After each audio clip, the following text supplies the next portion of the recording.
ಅಧಿಕಾರಿಗಳು, ರಿಯಲ್ ಎಸ್ಟೇಟ್ನವರು, ಮಂತ್ರಿಗಳು, MLAಗಳು, ಇಡೀ ಸರ್ಕಾರ ರಿಯಲ್ ಎಸ್ಟೇಟ್ ದಂಧೆ ಮಾಡುತ್ತೆ. ಕೊನೆಗೆ ಮಣ್ಣು ತಿನ್ಕೊಂಡು ಹೋಗೋ ರೈತರು ಅಂತಕ್ಕಂಥದ್ದು. ಆದ್ದರಿಂದ ನಾವು ಎಲ್ಲೆಲ್ಲಿ ಇವತ್ತು ಭೂಸ್ವಾಧೀನ ಆಗಿದೆ ಅಲ್ಲೆಲ್ಲ ರೈತರ ಕುಟುಂಬಗಳು ನಾಶ ಆಗಿದೆ, ರೈತರ ಐಡೆಂಟಿಟಿ ನಾಶ ಆಗಿದೆ, ರೈತರ ಬದುಕು ಮತ್ತು ಸಂಸ್ಕೃತಿ ನಾಶ ಆಗಿದೆ.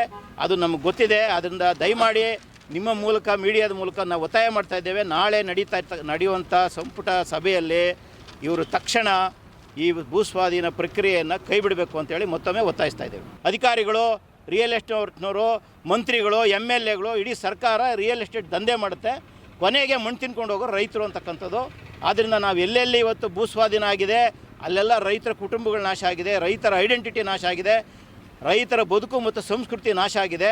ಅದು ನಮಗೆ ಗೊತ್ತಿದೆ. ಅದರಿಂದ ದಯಮಾಡಿ ನಿಮ್ಮ ಮೂಲಕ, ಮೀಡಿಯಾದ ಮೂಲಕ ನಾವು ಒತ್ತಾಯ ಮಾಡ್ತಾ ಇದ್ದೇವೆ. ನಾಳೆ ನಡೆಯುವಂಥ ಸಂಪುಟ ಸಭೆಯಲ್ಲಿ ಇವರು ತಕ್ಷಣ ಈ ಭೂಸ್ವಾಧೀನ ಪ್ರಕ್ರಿಯೆಯನ್ನು ಕೈ ಬಿಡಬೇಕು ಅಂತೇಳಿ ಮತ್ತೊಮ್ಮೆ ಒತ್ತಾಯಿಸ್ತಾ ಇದ್ದೇವೆ.